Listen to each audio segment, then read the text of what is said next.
युवावस्था भी हमारे जीवन का कितना सुंदर काल होता है ना।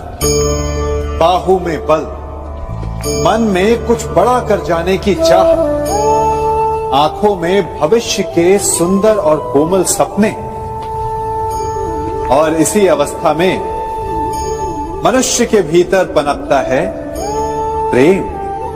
किसी को देखकर उस पर मन मोहित हो जाता है और फिर मनुष्य अपना सब कुछ उस पर न्यौछावर कर देना चाहता है। फिर प्रेम की परिणति होती है विवाह में।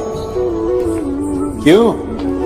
सबको अपने खट्टे मीठे संस्मरण स्मरण हुआ है ना। परंतु यहीं से अधिकतर माता पिता और संतान के मध्य विचारों का विरोध प्रारंभ हो जाता है। संतान को लगता है कि उसका चुना जीवन साथी ही उसके लिए उपयुक्त है, और माता पिता को लगता है कि संतान अनजाने में भूल कर रही है। संतान का तर्क होता है कि उसे विवाह किससे करना है, ये उसका अधिकार है। और माता पिता का तर्क ये होता है कि अब भी जीवन साथी चुनने की समझ संतान में है ही नहीं। तो इस अवरोध को काटा कैसे जाए, उचित निर्णय कैसे लिया जाए?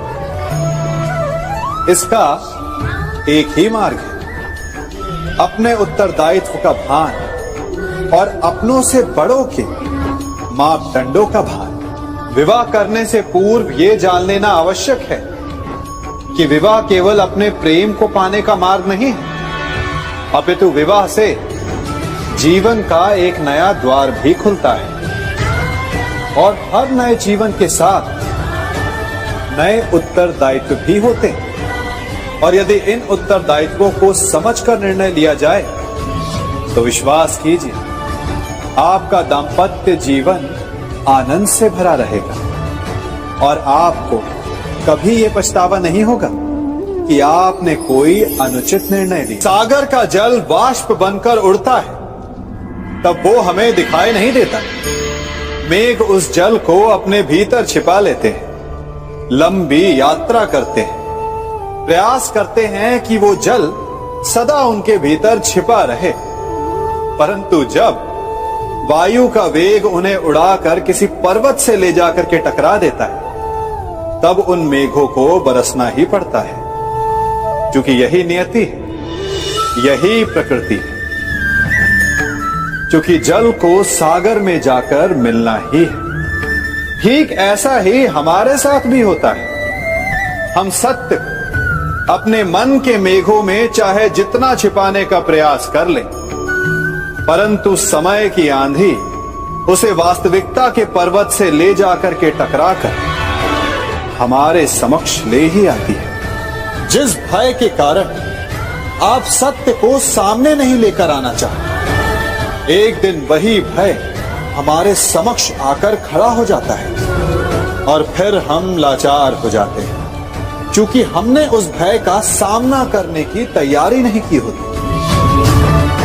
इसलिए सत्य से भागे नहीं, उसे छिपाए भी नहीं, उसे स्वीकार करें। भविष्य की बड़ी विपत्ति से बच जाएंगे।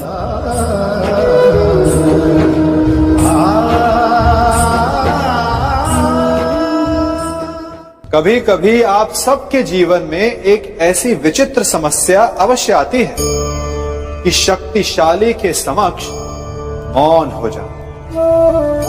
उस शक्तिशाली से विवाद करने से बचने के लिए आप मौन रह जाते।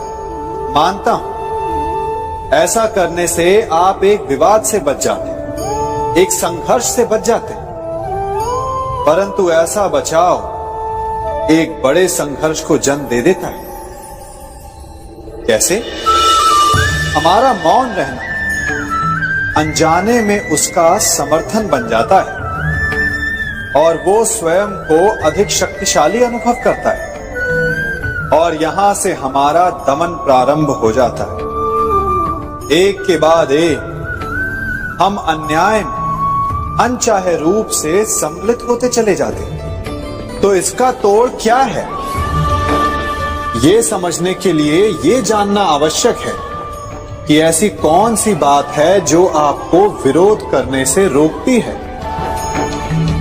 ये सामने वाले की शक्ति नहीं जो आपको रोकती है, ये आपके भीतर छिपा भय है जो आपको रोकता है। हाँ, कभी कभी भय आपकी सुरक्षा अवश्य कर सकता है, परंतु साथ साथ ये भी जानना आवश्यक है कि ये भय ही है जो आपको मौन भी रखता है। इसलिए अपने मन से भय को निकालिए और खुलकर अनीति का, अन्याय का विरोध कीजिए, और फिर देखिएगा आपका मन कितना मुक्त, कितना हल्का अनुभव करेगा।